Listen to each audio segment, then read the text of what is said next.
Mga kapaglaom, unsa man kaha ang handom sa Dios nga atong buhaton?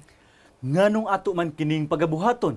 Uban ni kami sa pagtuki sa mga tubag niini dinhi sa Let's Pray Pilipinas, live in Cebu.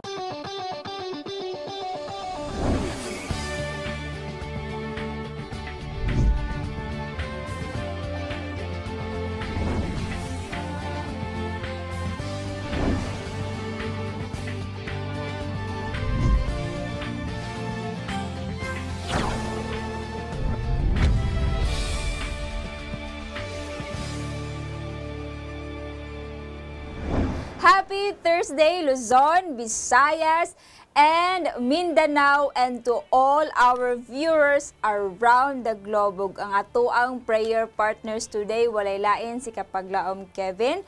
Happy morning, Kapaglaom Kevin. Yes, happy morning, Kapaglaom Giselle. And we are joyful to be with you again, mga Kapaglaom. Amen. This day is another chance to thank the Lord for His guidance that never fails. So mga Kapaglaom, atong sugdan ang atong adlaw sa pag-ampo. Mag-ampo kita.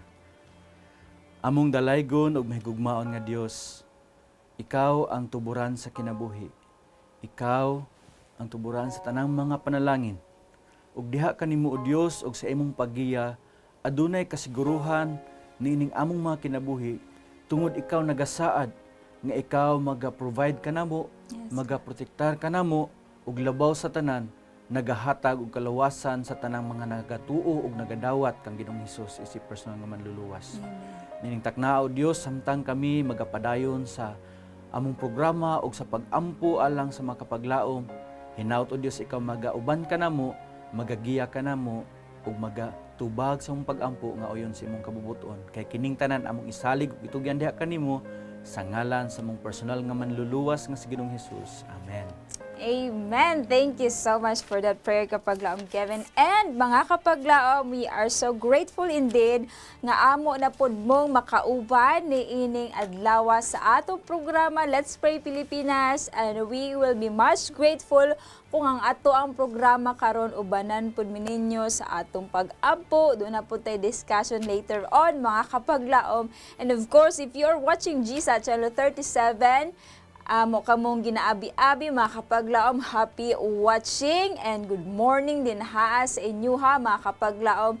And of course, if you are watching Facebook Live sa ato ang Facebook, mga Kapaglaom, ayaw kalimot sa pag-share sa ato ang link, mga Kapaglaom, sa ato mga friends out there nga labi na gyud ang ginahanglan sa atong mga pag-ampo. And mga Kapaglaom, we want to connect with you this morning, so please text, please call us, mga Kapaglaom, aron ato pag yung mahibaw-an ang inyuhang mga gipadala or gusto ipadala nga mga prayer requests and praise reports. Doon na tayo mga hotline numbers makita lang ubos inyuhang mga screens. So palihog i-take note na nga mga numbers, mga Kapaglaom, and right away please send your prayer requests and praise reports. And speaking of prayer requests, Kapaglaom Kevin, let us start our reading. So ani ay gipadala dinhi ato ang sender si 3362 alang sa ilahang ayuta nga unta mahalin na ASAP. So ato ni ampo, mga Kapaglaom, ani apod si sender 9871. Iyaha nga pag-ampo alang sa iyahang anak nga si Leslie Bosinos, usa ka nurse kini, mga Kapaglaom, din haan na assign sa Papua New Guinea. Ngunta maayo na siya sa iyahang gipangmati sa iyahang panlawas. Ani apod si 4332, mga Kapaglaom, usa ka igsuon nato nga si Sorshil, if I have read right sa iyahang name, Labrador, mga Kapaglaom, na siya karon sa CUMC, mga Kapaglaom, na operahan siya nga ulo agi dunay dugo, no? So ato ding apil sa pag-ampo nato karon. Ani apod si 9492, mga Kapaglaom, let us pray for Marilyn Saldon, mga nakay ni sa Kapaglaom Kevin karon adlaw nga bulan sa April, atong iampo nga motaas ang hemoglobin count niya because nagkamubo kini. So atong ampo mga kapaglaom nga motaas ang iyang hemoglobin. Ani apod si 6549 si Juanito Opema. Iyahang pag-ampo mga kapaglaom alang sa iyang asawa nga si Lalay Damit, taas iyahang dugo na apod siya'y dili normal nga ginapamati siya nga kasing-kasing unta mamaayo na siya makapaglaom na balaka pud siya tungod kay nawad-an siya trabaho kapaglaom Kevin o maglisod sila og labi na pagsustinara sila magkinahanglanon ato silang i-appeal sa ato mga pag-ampo, and we have Pesing Saga magpaampo siya alang sa iyaha nga sakit sa tuhod, manghawoy ug manginit kini. So mga kapaglaom, we invite you to pray with us right now.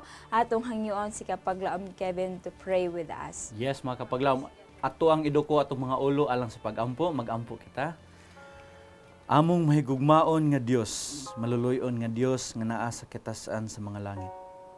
Kami nagadangop diha kanimo karon nga takna tungod na sayod kami nga ikaw lamang ang makahatag og tubag sa among mga pag-ampo, ilabi na niini mga musunod nga mga hangyo gikan sa among mga kapaglaom. Yes. Una dinhi o Dios among giampo ang sender 3362 nga nagahangyo diha kanimo nga hinaot makakita na silang buyer sa ilang yuta, ug hinaot nga ila kining mapahalin o Dios aron magamit nila ang halin niini alang sa ilang mga panginahanglanon. Amo usab giampo amahan si Celeste Businos nga naa karon sa Papua New Guinea. Aduna siya balatian nga gipamati siyang lawas, hinaot o Dios imo siyang hikapon og pag-aayuhon. Protektahi usab si amahan sa bisan unsa nga mga balatian ug mga disgrasya. Yes. Among gidangop diha kanimo o Dios si kapaglaom Churchill Labrador nga naa karon sa CUMC ug naka-schedule nga operahan ang iyang ulo. Hinaot o Dios nga kini magmalampuson ug hinaot nga imong ihatag ang pagiya sa mga doctors ug mga nurses nga mag-atiman kaniya. Yes. Amo usab gidangop diha kanimo o Dios si kapaglaom Marilyn nga hinaot masaka ang iyang hemoglobin ngadto sa normal amahan aron nga mahimong magmalampuson usab ang iyang pagpanganak nga posibleng mahitabo karong mga panahon na. O Dios nga balaan among idangop diha kanimo ang magtiayon nga si Juanito ug si Lalay. Ikaw nasayod sa sitwasyon nila karon amahan, nawad ag trabaho si kapaglaom Juanito ug adunay balatian si kapaglaom Lalay. Hinaot o Dios ikaw mag-aayos sa balatian ug magahatag silang panginahanglanon, labi na ang paghahatag trabaho ni kapaglaom Juanito. Amahan nga balaan amo usab gidangop diha kanimo si kapaglaom Pising sa Maranding, Lanao del Norte nga kanunay nagasakit ang iyang tuhod o ginaot nga imo kining pag-ayuhon o Dios. O ginaot nga kini nga mga kapaglaom nga among gidangop diha kanimo amahan, sila magaila sa imong pagkagamhanan o magasalig nga ikaw magatubag sa ilang mga pag-ampo. Kay kining tanan among isalig ug itugyan diha kanimo sa ngalan ni Ginoong Hesus. Amen. Amen. Thank you so much for that prayer kapaglaom Kevin. And we are grateful sa ato mga kapaglaom nga nagpadala sila mga prayer requests. Again, we invite you to still send your prayer requests and praise reports, mga kapaglaom. If you are watching Facebook Live right now, just comment down sa ato ang comment section right below ug ato ng pagabasahon later on. So now, we will proceed directly sa ato nga discussion kapaglaom Kevin. And this is so wonderful discussion because usahay na atay mga angay buhaton unta pero di nato siya mabuhat because naay mga circumstances or other mga weaknesses nato, let's say mga kapaglaom. And now mga kapaglaom atong pagahisgutan kining rule of action. Ang atong quote of the day nagaingon, the principles of a golden rule are not to be lost sight of for a moment in any business transaction. To be like Jesus nga book, page 170. Klaro kaayo sa ato ang quote of the day kapaglaom Kevin, this golden rule. Unsa makaning golden rule mga kapaglaom nga dili gyud nato angayan wadon sa ato ang panglantaw sa bisan unsa kuno nga mga business transaction, or in other words, in every walks of life nato makapaglaom, dili nato na siya walaon kapaglaom, Kevin. Yes, and kapaglaom, Giselle, it reminds me of the recent news. Kagahapon lang kapaglaom, Giselle, nga adunay couple nga more than 50 years old na ni sila, o ilang mga anak dagko na wala na kauban nila, naka-decide sila to adopt dili lang usa, dili duha, 7 children. Wow, kadaghan. Nga ilang gi-adapt kay naluoy sila tungod kay kaning mga bata wala na mga ginikanan. Imagine kapag laom Giselle, unsa kanindot ang ilaang action nga gihimo. Dili lang kini nakatabang sa mga kabataan, kundi nakapahatag punig inspiration kanato that we will always have this rule of action. So atong palamnan atong pagtuon kapag laom, Giselle, nga ato ang makita sa verse sa Bible nga naa diha sa Micah 6:8. So unsa ganin ang kapaglaom, Giselle, ang ginaingon diha sa Micah 6:8? Micah 6:8, mga kapaglam, if you have your Bibles with you, read them with us. Ingon din He has shown you, O man, what is good, and what does the Lord require of you, but to do justly, to love mercy, and to walk humbly with your God. Yes, mga kapaglaom, ato makita sa teksto nga adunay tulo ka mga kinaiya sa Dios. Yes. Nga gipakita din ha. Ang pagka-justly, then mercy, and humbleness. Apan ang nakanindot sa text kapaglaom, Giselle, kung atong lantawon pag-ayo, adunay mga action word before sa adjective. So ato pa maong giuluhan ang atong pag-discuss karon og rule of action kay kinahanglan natay action nga buhaton. Yes. So first, mga kapaglaom, we need to do justly. Buot pa sa buot nga ang ato ang pagkamataronganon, dapat ato gining buhaton, dili lang kay hunaon-haon lang nato nga naot mahimo kong mataronganon, apan kinahanglan nato buhaton. Nya nagsunod na po diha kapaglaom, Giselle, ingon siya, love mercy. Sa ato pa ang atong pagkamaluluyon, ato ning butangan og gugma.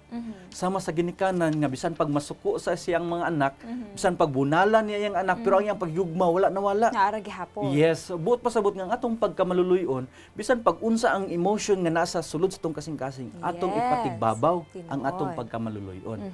And lastly, nagaingon diri nga walk humbly. Sa ato pa ang action word diri is walk, nga bisan asa ta maabot, mga kapaglaom, ato yung kanunay hinumduman ang pagka-humble. Labi na ang example of humbleness ni Jesus Christ. That's right. Actually, kapaglaom, Giselle, daay daghan kayong verse sa Bible nga ato mapamatud-an nga kini nga mga kinaiya, kinaiya gyud kini sa ato nga Dios. So unsa ang unang teksto nga imong mahinumduman kapaglaom, Giselle? Let me read Psalm 89 verse 14, mga kapaglaom. If we want, gusto nato mabasa nga biblical ba jud ning pagka-just sa tao, mga kapaglaom, atong pagabasa ng Psalm 29 verse 14, nagaingon din righteousness and justice are the foundation of your throne. Mercy and truth go before your face. That is referring to the throne of the Lord. Yes, wonderful text kapaglaom, Giselle. Nagpahinumdum nato that God is just, mga kapaglaom. Another text also, mga kapaglaom, is also found in Psalms 103 verse 8 nga nagaingon, the Lord is merciful and gracious, slow to anger and abounding in mercy. Wow. Nagpahinumdum nato that God is merciful, That's mga kapaglaom. right. And another verse kapaglaom, Giselle. Let us read Philippians 2 verse 8. God is humble indeed, mga kapaglaom. Jesus humbled himself that we may be saved. Sa unsang pamaagi, mga kapaglaom, that as being found in appearance as a man, he humbled himself and became obedient to the point of death, even the death of the cross. Grabe, Yes. na pagpaubos sa Ginoo. Mga kapaglaom, gani, ngano man kini nga mga buta nga gusto sa Ginoo nga ato apong buhaton dinhaa sa atong isig kataw, dinhaa sa Dios, mapakita nato sa ang ato ang character, because these are the characters of the Lord. Sama si hisgutan ni kapaglaom, Kevin, no? And we have a very perfect example, and that is the life of Jesus Christ, kapaglaom, Kevin. Yes, and to quickly rethink and recount again sa mga atong hisgutan mga kapaglaom. First is we need to do justly. Second is to love mercy. And third is to walk humbly with our God. Hinaot nga kini mahimong giya sa atong pagkinabuhi mga kapaglaom.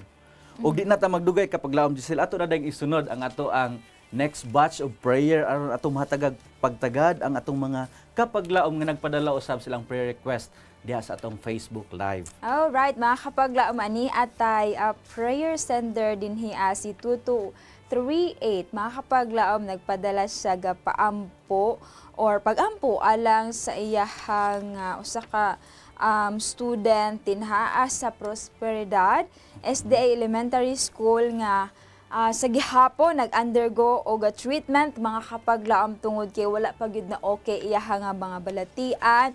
And mga kapaglaom atong iapil sa pagampo ang untang resulta sa iyahang CT scan mama-okay na sa hinay-hinay. Mga kapaglaom adunay problema ang iyahang left nga brain. So atong iapil sa pagampo si Michael Jake Otaza ug ang nagpadala sa prayer request si Benya Dumdum or Benla Dumdum. Alright, sa ato kining apil sa ato mga pagampo karon. We have also prayer sender 1123 mga kapaglaom, nagpaapil siya ga paampo alang sa balatian ni kapaglaom Artemio Pirocho taga Southern Leyte kini kapaglaom Kevin. We have also a prayer sender 2495 mga kapaglaom alang sa iyang grand daughter nga si Benjamin Abadenas, 10 years old pa kini mga kapaglaom. Wala gi-specify kung unsay iyang prayer request but i-appeal nato siya sa ato mga pagampo karon. 6651 mga kapaglaom prayer for recovery sa iyang sister, sa iyang friend nga gipangalan og Mary Jane Pugoy naa karon sa Germany mga kapaglaom. And niya po si 4415 prayers para sa iyang anak nga si July Jazel Kite mga kapaglaom. Naa siya karon sa hospital, nagabalik-balik iyang kalintura unta makita na ang finding sa unsa gid iyang balatian no. Ani apod si 4491 palihog og paampo alang sa iyang bana mahitungod sa iyang ATM card mga kapaglaom. Hinaot sila sa kalampusan sa tibuok transaksyon niini. Doon na tayo mga prayer request actually mga kapaglaom gikan sa ato ang Facebook Live. But before going to that, ani atay special greetings and prayers later on alang kang kapaglaom Mirza Filias, wife sa ato apod nga prayer partner sinhiya si kapaglaom Kim Filias. Nag-celebrate sa siyang adlaw na natawhan yesterday. So happy birthday kapaglaom Mirza, gikan din hiya sa Hope Channel on Let's Pray Pilipinas. So, naatay prayer request gikan sa ato ang Facebook Live. Mga kapaglaom ani si Amy Pizon, please pray for Christine May nga unta malampasan or malagpasan niya ang 24 hours recovery from her operation. Ni accident din kabuyaw. Prayers sa iyang papa nga si Alex Malawi nga naga-bedridden na karon nga naa siya'y sakit agi sa na-stroke siya kapaglaom Kevin. Unya karon nagaluya siya. Makapaglaom ato gyud ning appeal sa atong mga pagampo karon. Og niapod si Linda Bana, continue to pray alang sa iyang friend niya si Rogeline Sadera for complete healing, makapaglaom, good health, and of course, protection to all of us from the virus. And we have kapaglaom Nifyan de la Peña, unta malampuson ang iyahang pagbiyahe ngadto sa iyahang pagpanarbaho ug makaangkon sa maayo nga panglawas man negative unta pud siya sa mga test nga kinahanglan niya i-comply. Ani apod ang ato ang prayer prayer partners nga si Victoria Navarro. Si Ma'am Victoria nagpadala sa iyahang request, please help me continually pray for recovery alang ni kapaglaom Filimon Navarro after sa iyahang katarak ug sa iyahapod nga glaucoma. We have Joy Silvano, please pray for Denise for fast healing na asay cancer mga kapaglaom na asya karon sa North Carolina, USA. We have also Nilia Umulon, prayer request alam pod ka kapaglaom Eden Grace na asa iya nga upcoming exam this Sunday. And last, I think we have Shirley Digno. Please pray for me and for the rest of my family for good health and of course, protection. Mga kapaglaom, thank you so much for sending in your prayer request, no? Ug ang pagsalig nga ang Ginoo lang gyud ang kasulbaran sa atong tanan nga mga problema. So now we invite you to again pray with us ug ang magalid sa ato nga prayer wala lain si kapaglaom Kevin. Yes, mga kapaglaom. So makausa akong gihangyo atong kapaglaom to join us in prayer. Magampo kita. Among dalaygon o gamhanan nga Dios nga naa sa langit. Dili kami motagbaw o Dios sa pagsangpit sa imong balahan nga ngalan. Tungod ikaw ang maluluyon nga Dios. Andam nga maminaw sa among mga hangyo ug andam nga mohatag sa mga tubag niini nga uyon sa imong kabubuton. Amahan nga balaan. Among idangop diha kanimo ang among makapaglaom. Among giampo o Dios nga ikaw magapanalangin kay Michael Jake nga usa ka estudyante sa Prosperidad SDA Elementary School. Yes. Naut o Dios nga imo siyang tabangan sa iyang treatment ug ang iyang posible nga operasyon sa iyang left brain o God. Hinaot nga ikaw magagiya sa mga doctors ug nurses nga maga-handle kaniya. Ug hinaot imong ihatag ang kalampusan ug labos tanan ang complete healing ngadto kag kapaglaom Michael J. Amo sa giampo o Dios si kapaglaom Artemio nga naa karon sa Southern Leyte. Hinaot nga imong pagaayuhon ang iyang mga balatian nga nagahatag kini kalisod sa iyaang pagkinabuhi. Hinaot o Dios imo siyang tabangan ug hatagan og kaayuhan. Among ginungop diha kanimo o Dios si Benjamin Abadinas, 10 years old nga bata o Dios, nga siya nagahangyo nga hinaot imo siyang panalanginan ug tabangan amahan. Wala man niya nasulti og unsa nga concern apan kami nasayod o Dios nga ikaw nakaila kaniya ug nakabalo siyang panginahanglan karon. Amahan nga balaan amo sang ginangop diha kanimo si Mary Jane Pugoy nga naa karon sa Germany. Hinaot ikaw tabang kaniya nga makarecover siya sa iyang balatian amahan. Nga mabalik ang iyang kabaskog ug kalig-on sa panglawas. Yes. Among ginangop diha kanimo karon o Dios si July Jaisel Kite nga nagabalik-balik ang iyang kalintura. Hinaot o Dios nga imo siyang hatagan og kaayuhan. Nga imo siyang hatagan og kalig-on ug kabaskog siyang panglawas amahan. Amo sab idangop diha kanimo amahan si Mrs. Antor nga nagapaampo nga hinaot maabot na ilang debit ATM card gikan sa USA. O Dios ikaw nasayod silang panginahanglan ug ikaw nasayod ug unsa kadako ang mahimong tabang kung maabot kining ATM card. Yes. Ug nasayod kami amahan nga ikaw ang nakabalo kung unsa ang labing maayo ngadto kanila. Hinaot o Dios imong pagabuhaton ug unsa man ang ikatabang niining magtiayon. Amo sa gidangop diha kanimo o Dios ang amuang kapaglaom nga si Mersa Filias. Ikaw amahan nagahatag og daghan kay mga blessings kaniya og ngadto siyang pamilya. Yes. Ug siya nagapasalamat diha kanimo labi na sa paghinumdom siyang adlaw nga tawhan. O Dios, hinaot ikaw magagamit pa kaniya sa imong bulhaton o magahatag pagdaghang mga panlangin ngadto kaniya kauban siyang mahal sa kinabuhi. O Dios, nga balaan among idangop diha kanimo si Christine May, hinaot makarecover siya amahan. O hinaot mabalik na ang kalig-on o kabaskog siyang panglawas. Amo sa iapil diha kanimo sa pagampo o Dios si Alex Malawi nga naa siya karon sa balatian tungod sa stroke. Hinaot o Dios nga ikaw magapanalangin kaniya ilabi na sa iyang sitwasyon karon nga nagakaluya na siya. Hinaot amahan nga ikaw magalamdag usab siyang unahuna nga siya modangop diha kanimo ug mo surrender siyang kinabuhi diha kanimo o Dios.